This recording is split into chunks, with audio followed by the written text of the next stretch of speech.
Selamat pagi. Kembali lagi kita dalam perkuliahan kita untuk mata kuliah manajemen proyek.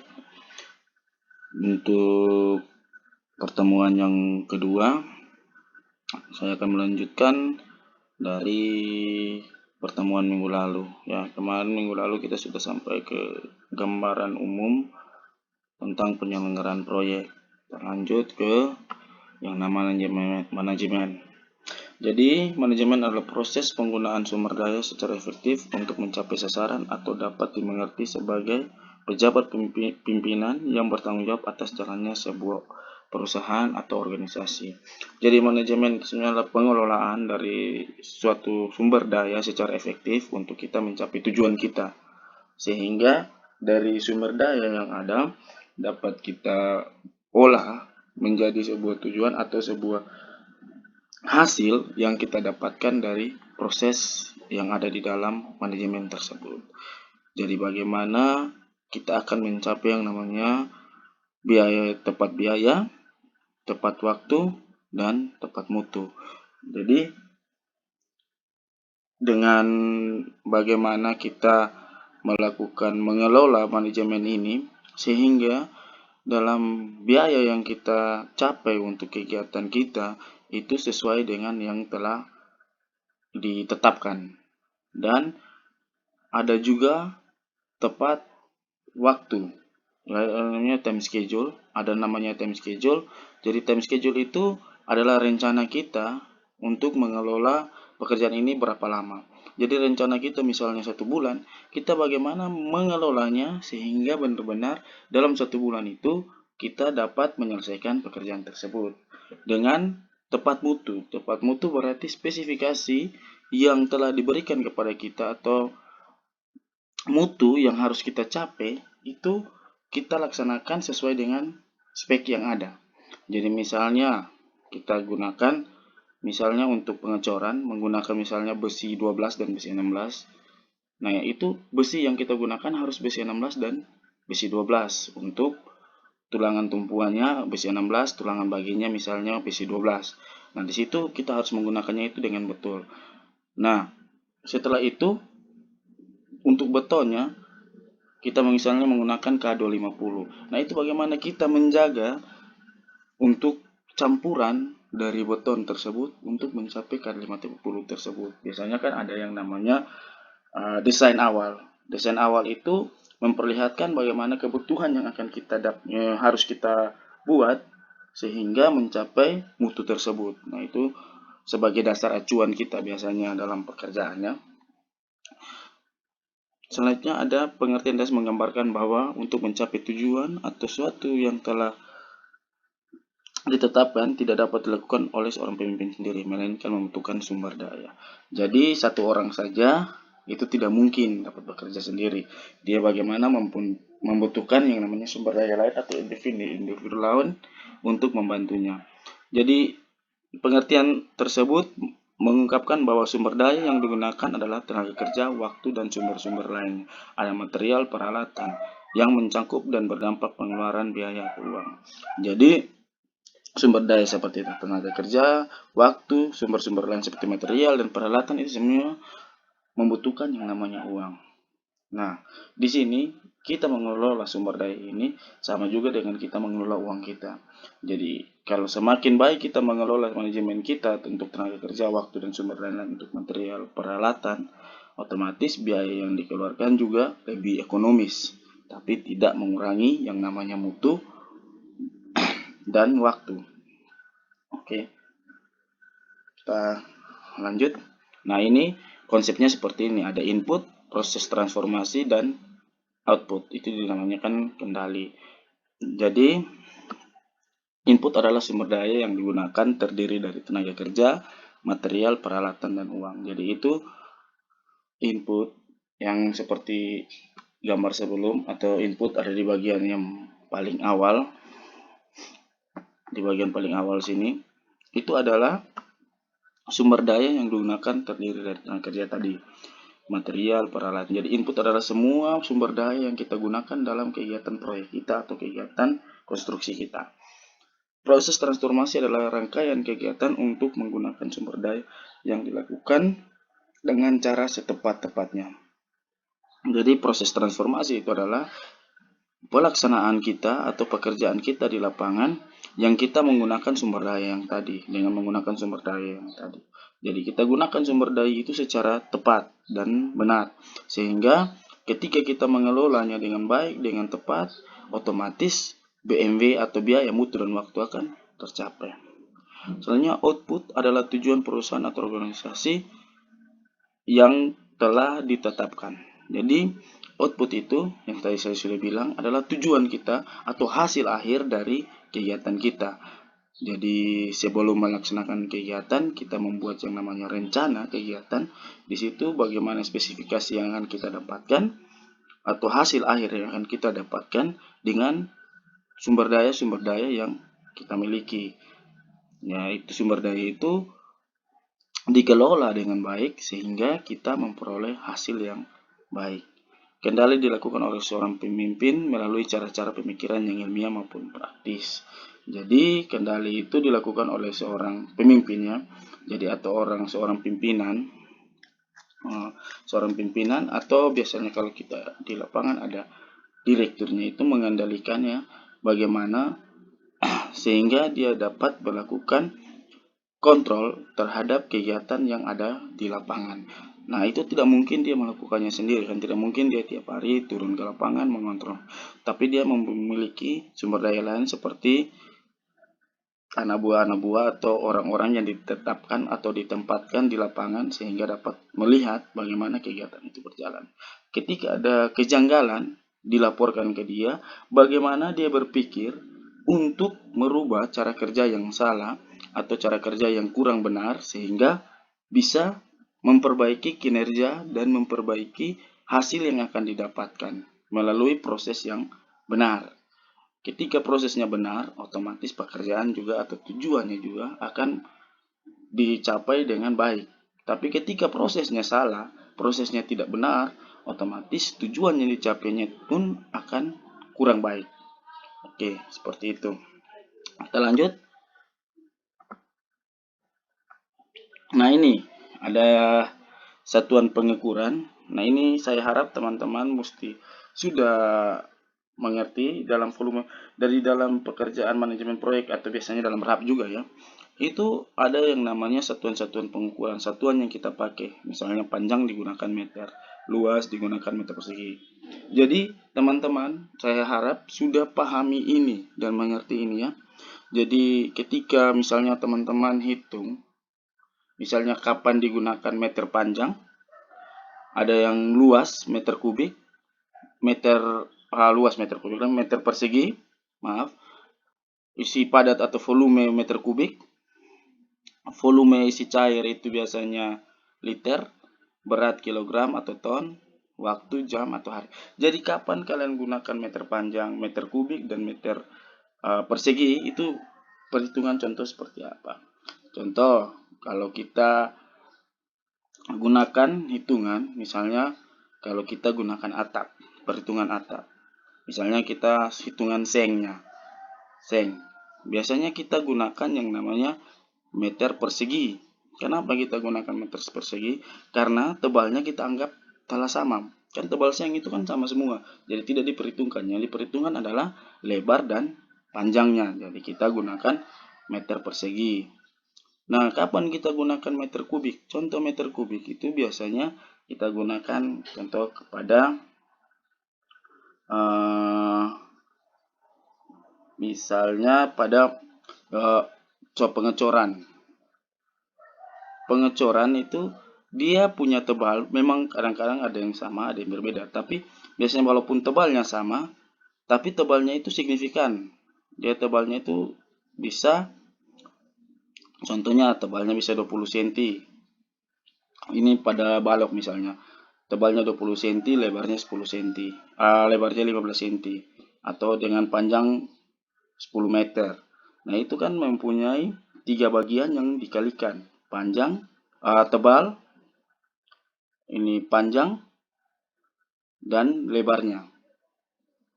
Nah, itu dikalikan 3 bagian itu, makanya dihitung meter kubik.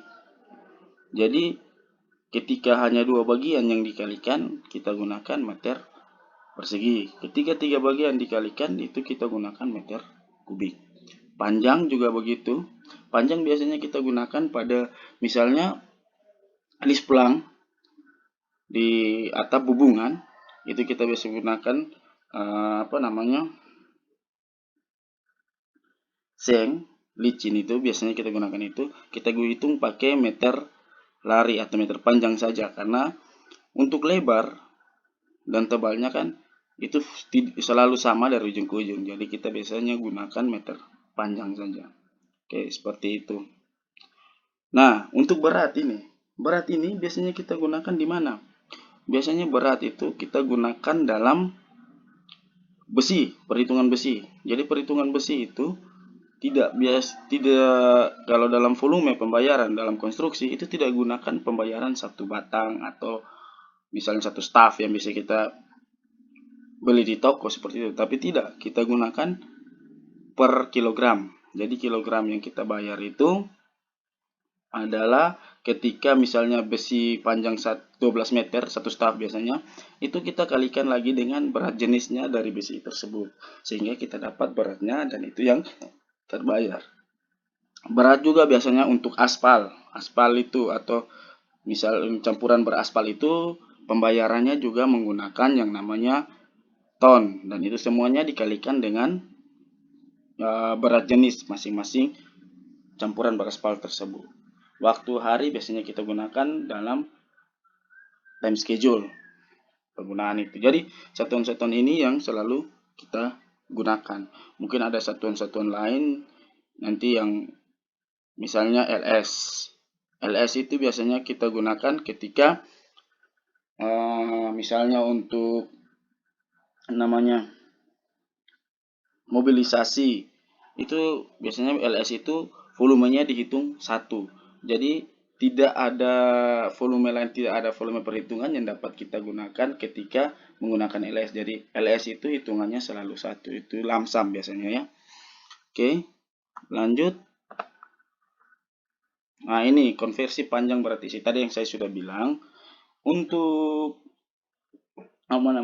besi sendiri itu punya berat jenis. Jadi misalnya besi ini ada nomor 1 sampai 10 ini besi diameter 6 sampai besi diameter 32 mm ya. Panjangnya itu kan biasa beli di toko itu 12 meter. Nah, ini berat 1 meternya ini yang besi 6 ini berat 1 meternya sama dengan 2,66. Itu bagaimana? Itu 1 meter itu berat 1 meter itu dikalikan dengan ini berat per batang ya. Ini berat per batang, sorry. Maaf, ini satu batang panjangnya 12 meter. Ini beratnya 2,66 kg. Nah, berat 1 meter itu 0,22. Jadi 0,22 ini dikalikan dengan 12 ini, 12 meter. Jadi sama dengan ini. Jadi misalnya kita dalam perhitungan, dalam menggunakan besi, misalnya besi yang kita gunakan misalnya panjangnya 100 meter. Dengan itu besi 10. Otomatis 100 meter itu kita kalikan dengan berat jenisnya ini. Ini namanya berat jenis ya, atau berat per meternya ini. Jadi 100 itu misalnya 100 berapapun kita kalikan dengan ini. Yang penting kita hitung dulu bagaimana mendapatkan panjangnya. Oke, harap teman-teman pahami ini ya. Dan saya minta supaya teman-teman dapat menyaksikan ini dan dipelajari lagi bagaimana mungkin untuk perhitungan-perhitungannya sendiri nanti saya berikan nanti di Excel videonya juga bagaimana cara menghitungnya semua, dan itu teman-teman pelajari. Dan ini saya hanya memberikan secara garis besar dari perkuliahan atau materi-materi yang akan kita pakai. Oke, lanjut.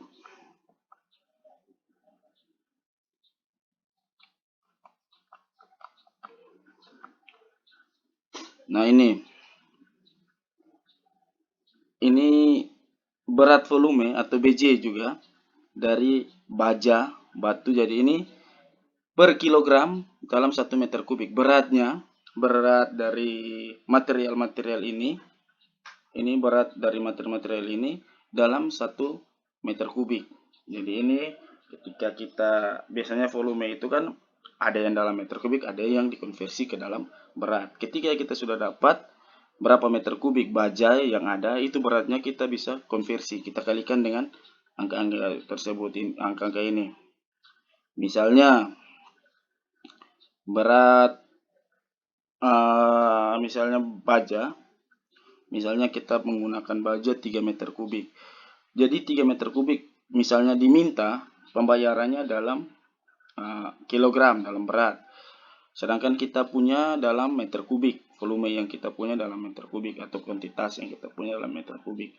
Bagaimana kita alihkan ke dalam berat dengan mengalihkannya dengan berat volume ini atau BJ-nya ini kita kalikan sehingga diperolehlah beratnya tersebut. Oke. Ini nanti kalau misalnya teman-teman menemui maksudnya agak kurang paham, boleh ditanyakan di grup WA kita.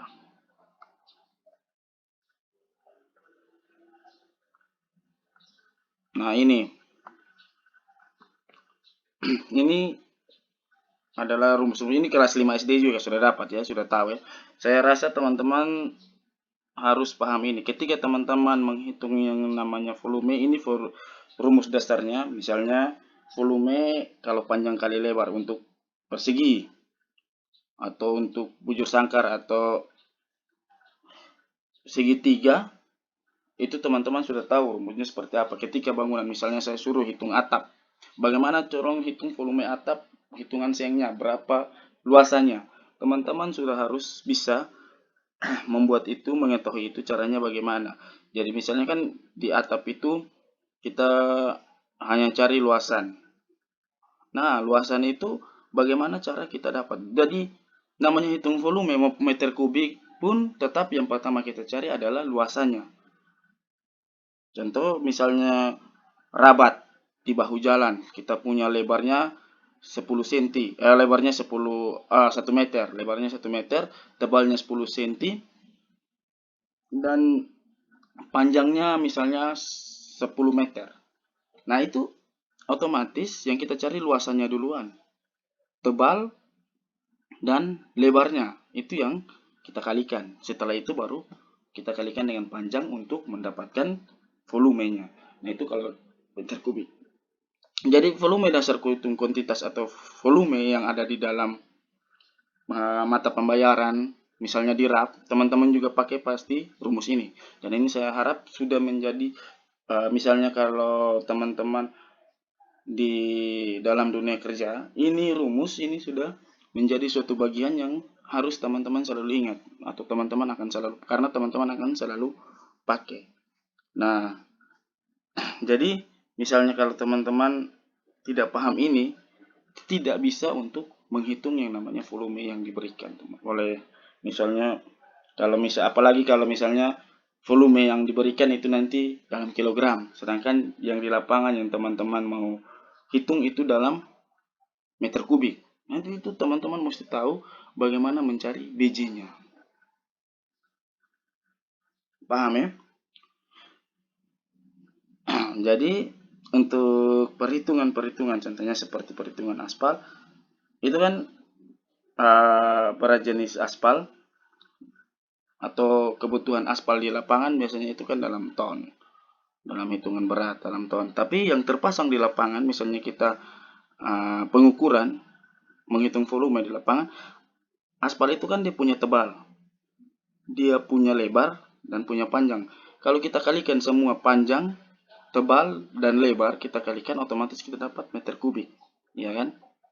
Nah, bagaimana caranya supaya kita dapat pembayarannya? Kan pembayaran aspal itu biasanya dalam ton. Bagaimana kita mendapatkan itu? Itu yang kita kalikan lagi dengan berjenis campuran aspal tersebut.